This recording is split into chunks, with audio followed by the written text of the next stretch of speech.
ನಮಸ್ಕಾರ ವೀಕ್ಷಕರೇ, ನಾನು ರೇಷ್ಮಾ. ನೀವು ನೋಡ್ತಾ ಇದ್ದೀರಾ ಕರ್ನಾಟಕ ಪವರ್ ಟಿವಿ ನ್ಯೂಸ್. ಇದೀಗ ಈ ದಿನದ ಪ್ರಮುಖ ಹೆಡ್ಲೈನ್. ಕನಕಗಿರಿ ಯುವಕನ ಬರ್ಬರ ಹತ್ಯೆ, ಕಣ್ಮುಚ್ಚಿ ಕೂರದ ಖಾಕಿ ಪಡೆ, ಬೆನ್ನೆತ್ತಿ ಕೊಲೆಗಡುಕರ ಭೇಟಿ, ಹತ್ಯೆಯಾದ ವ್ಯಕ್ತಿ ಯಾರು ಗೊತ್ತಾ? ಕನಕಗಿರಿ ತಾಲೂಕಿನ ಚಿಚ್ಚನಗುಡ್ಡ ತಾಂಡಾ ಬಳಿ ಕರಕಲಾದ ಸ್ಥಿತಿಯಲ್ಲಿ ಪತ್ತೆಯಾಗಿದ್ದ ಅಪರಿಚಿತ ಯುವಕನ ಬರ್ಬರ ಹತ್ಯೆ ಪ್ರಕರಣವನ್ನ ಭೇದಿಸುವಲ್ಲಿ ಕನಕಗಿರಿ ಪೊಲೀಸರು ಯಶಸ್ವಿಯಾಗಿದ್ದಾರೆ. ಆಸ್ತಿ ವಿವಾದ ಹಾಗೂ ಕೌಟುಂಬಿಕ ಕಲಹದ ಹಿನ್ನೆಲೆಯಲ್ಲಿ ಸ್ವಂತ ಅಣ್ಣ ಮತ್ತು ಅಳಿಯನೇ ಸೇರಿ ಯುವಕನನ್ನ ಹತ್ಯೆ ಮಾಡಿ ಸಾಕ್ಷಿಯನ್ನ ನಾಶಪಡಿಸಲು ಪೆಟ್ರೋಲ್ ಸುರಿದು ಶವವನ್ನ ಸುಟ್ಟಿರುವುದು ಪೊಲೀಸ್ ತನಿಖೆಯಿಂದ ಬೆಳಕಿಗೆ ಬಂದಿದೆ. ಪ್ರಕರಣಕ್ಕೆ ಸಂಬಂಧಿಸಿದಂತೆ ಮೃತನ ಸ್ವಂತ ಅಣ್ಣ ಅಯ್ಯನಗೌಡ ಹಾಗೂ ಅಳಿಯ ಗಂಗಾಧರ್ ಎಂಬುವರನ್ನ ಪೊಲೀಸರು ಬಂಧಿಸಿದ್ದಾರೆ. ಹತ್ಯೆಯಾದ ದುರ್ದೈವಿಯನ್ನ ಗಂಗಾವತಿ ತಾಲೂಕಿನ ಕೆಸರಟ್ಟಿ ಗ್ರಾಮದ ನಿವಾಸಿ ದೇವರಾಜ್ ಮಲ್ಲಿಕಾರ್ಜುನ್ ಮಾಲಿ ಪಾಟೀಲ್ 33 ವರ್ಷ ಎಂದು ಗುರುತಿಸಲಾಗಿದೆ. ಕುಡಿತದ ಗೀಳು, ಆಸ್ತಿ ವಿವಾದವೇ ಕೊಲೆಗೆ ಕಾರಣ. ಪೊಲೀಸ್ ಮೂಲಗಳ ಮಾಹಿತಿ ಪ್ರಕಾರ ಮೃತ ದೇವರಾಜ್ಗೆ ತೀವ್ರವಾಗಿ ಕುಡಿಯುವ ಹವ್ಯಾಸವಿತ್ತು. ಪ್ರತಿದಿನ ಕುಡಿದು ಬಂದು ಮನೆಯಲ್ಲಿ ಆಸ್ತಿ ಪಾಲು ಕೇಳಿ ಗಲಾಟೆ ಮಾಡುತ್ತಿದ್ದ ಎನ್ನಲಾಗಿದೆ. ಜೂನ್ 28ರಂದು ಸಹ ಎಂದಿನಂತೆ ಆಸ್ತಿ ವಿಚಾರವಾಗಿ ಮನೆಯಲ್ಲಿ ತೀವ್ರ ಜಗಳ ನಡೆದಿದೆ. ಈ ವೇಳೆ ಮಾತಿಗೆ ಮಾತು ಬೆಳೆದು ಜಗಳ ವಿಕೋಪಕ್ಕೆ ತಲುಪಿದಾಗ ಆಕ್ರೋಶಗೊಂಡ ಅಣ್ಣ ಅಯ್ಯನಗೌಡ ಮತ್ತು ಅಳಿಯ ಗಂಗಾಧರ್ ಸೇರಿ ದೇವರಾಜ್ನನ್ನು ಉಸಿರುಗಟ್ಟಿಸಿ ಕೊಲೆ ಮಾಡಿದ್ದಾರೆ. ಕೌದಿಯಲ್ಲಿ ಸುತ್ತಿ ತಂದು ಪೆಟ್ರೋಲ್ ಹಾಕಿ ಸುಟ್ಟು ಸಾಕ್ಷಿ ನಾಶ. ಹತ್ಯೆಯ ನಂತರ ಸಿಕ್ಕಿಬೀಳುವ ಭೀತಿಯಿಂದ ಆರೋಪಿಗಳು ಸಾಕ್ಷಿ ನಾಶಕ್ಕೆ ಕರಾಳ ಸಂಚು ರೂಪಿಸಿದ್ದರು. ದೇವರಾಜ್ ಶವವನ್ನ ಹಳೆಯ ಕೌದಿಯಲ್ಲಿ ಸುತ್ತಿ ಕತ್ತಲಾಗುತ್ತಿದ್ದಂತೆ ಬೈಕ್ನಲ್ಲಿ ಚಿರ್ಚನಗುಡ್ಡ ತಾಂಡಾದ ನಿರ್ಜನ ಪ್ರದೇಶಕ್ಕೆ ಸಾಗಿಸಿದ್ದಾರೆ. ನಂತರ ತಮ್ಮದೇ ಬೈಕ್ನಿಂದ ಪೆಟ್ರೋಲ್ ತೆಗೆದು ಶವದ ಮೇಲೆ ಸುರಿದು ಗುರುತು ಸಿಗದಂತೆ ಸಂಪೂರ್ಣವಾಗಿ ಸುಟ್ಟು ಹಾಕಿ ಏನೂ ತಿಳಿಯದಂತೆ ಮನೆಗೆ ಮರಳಿದ್ದರು. ಪ್ರಕರಣ ಭೇದಿಸಲು ನೆರವಾದ ಕಾಲಿನ ಇಂಪ್ಲಾಂಟ್ ರಾಡ್ ಶವ ಸಂಪೂರ್ಣ ಕರಕಲಾಗಿದ್ದರಿಂದ ಮೃತನ ಗುರುತು ಪತ್ತೆ ಹಚ್ಚುವುದು ಪೊಲೀಸರಿಗೆ ಮೊದಲಿಗೆ ದೊಡ್ಡ ಸವಾಲಾಗಿತ್ತು. ಆದರೆ ತನಿಖೆಯ ವೇಳೆ ಮೃತನ ಕಾಲಿನಲ್ಲಿ ಶಸ್ತ್ರಚಿಕಿತ್ಸೆಗೆ ಬಳಸಲಾಗುವ ಕಬ್ಬಿಣದ ರಾಡ್ ಇರುವುದು ಪತ್ತೆಯಾಗಿದೆ.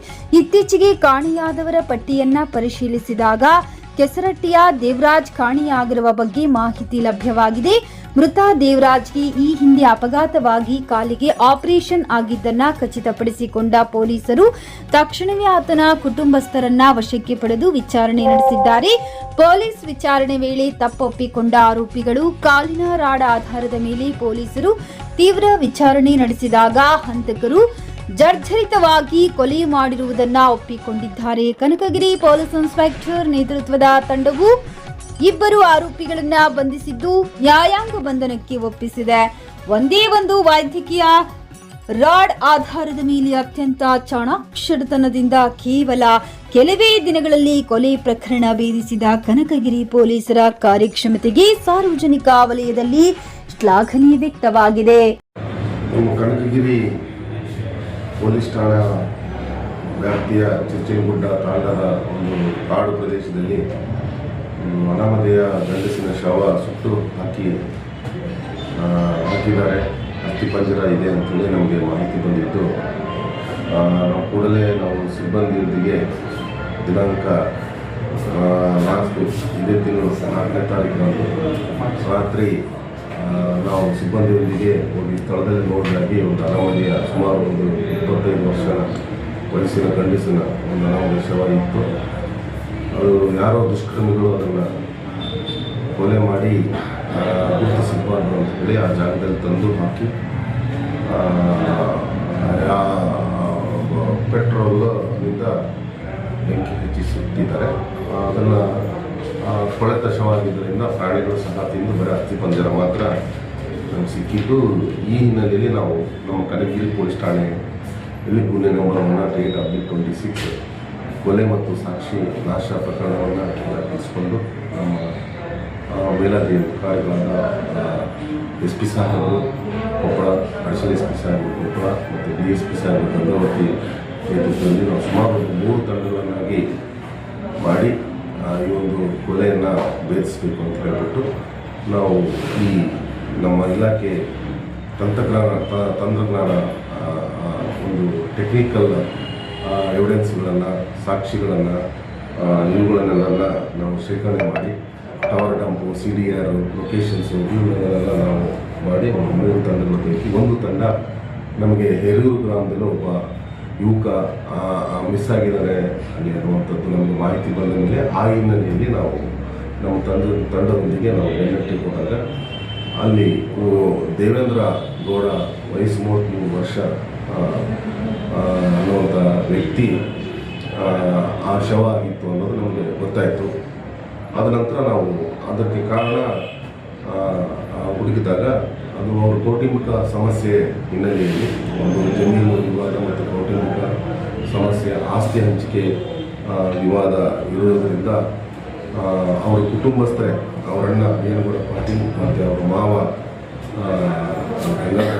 ಗೌಡ ಇತರರು ಸೇರಿ ಅವರನ್ನು ದಿನಾಂಕ 28/6/2026 ರಾತ್ರಿ 10 ಗಂಟೆ ಸುಮಾರಿಗೆ ಅವ್ರ ಮನೆಯಲ್ಲೇ ಜಗಳ ಮಾಡಿಕೊಂಡು, ಮನೆಯ ಮೇಲೆ ಟೆರೆಸ್ ಮೇಲೆ ಜಗಳ ಮಾಡಿಕೊಂಡು ಅವರಿಗೆ ಕೈಗಳಿಂದ ಬಡಿ ಮಾಡಿ ಒಂದು ತೀವ್ರ ಗಾಯವಾಗಿ ಅಲ್ಲೇ ಸ್ಥಳದಲ್ಲೇ ಮೃತಪಡ್ತಾನೆ. ಅವರಿಗೆ ಗೊತ್ತಾಗಲ್ಲ ಏನು ಮಾಡಬೇಕು ಅಂತೇಳಿ ಕೂಡಲೇ ಅವರಿಬ್ಬರು ಆರೋಪಿತರು ಅವನನ್ನು ಒಂದು ಬೆಡ್ಶೀಟ್ ಇದರಲ್ಲಿ ಅವನ ಸುತ್ತುವರೆಕೊಂಡು ಕೆಳಗೆ ಇಳಿಸಿ ಅಲ್ಲಿಂದ ಬೈಕ್ನಲ್ಲಿ ಅಲ್ಲಿಂದ ಸುಮಾರು ಒಂದು ಹತ್ತತ್ರ 20 ಕಿಲೋಮೀಟರ್ನಷ್ಟು ದೂರ ನಮ್ಮ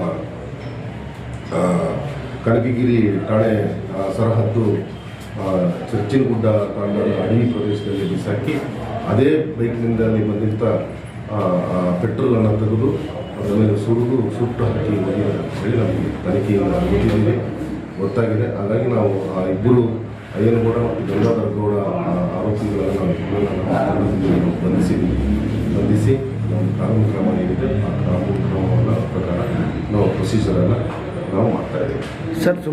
ಈ ಪ್ರಕರಣ ನಾವು 26 ತಾಸಿನಲ್ಲಿ ನಾವು 26 ತಾಸಿನಲ್ಲಿ ನಾವು ಆರೋಪಿಗಳನ್ನು 30 ತಾಸು ಒಳಗಡೆ ನಾವು ಆರೋಪಿಗಳನ್ನು ನಾವು ಪತ್ತೆ ಹಚ್ಚಿದ್ದೀವಿ. ಸೇಮ್ ಅದೇ ರೀತಿ ಹೋದ ವರ್ಷವೂ ಸಹ ಕರೆಕ್ಟ್ ಒಂದು ತಿಂಗಳ ಹಿಂದೆನೂ ಇದೇ ರೀತಿ ಸೇಮ್ ಇನ್ಸಿಡೆಂಟ್ ಅನಾಮಧೇಯ ಶವ, ಹೆಣ್ಣುಮಕ್ಕಳು ಶವ ಇಲ್ಲೇ ಕನಕಗಿರಿ ಪಟ್ಟಣದಲ್ಲೇ ಆಗಿತ್ತು. ಸಿಮಿಲರ್ ಅದೇ ರೀತಿ ಇದು ಕೂಡ ಅದನ್ನು ಕೂಡ ನಾವು 30 ತಾಸುಗಳಲ್ಲಿ ನಾವು ಆರೋಪಿಗಳನ್ನು ಬಂಧಿಸಿ ಜೈಲಿಗೆ ಕಳಿಸಿದ್ವಿ. ಸೇಮ್ ಇದು ಕೇಸನ್ನು ಸಹ ಅದೇ ರೀತಿ ನಾವು ಆರೋಪಿಗಳನ್ನು ಬಂಧಿಸಿದ್ವಿ.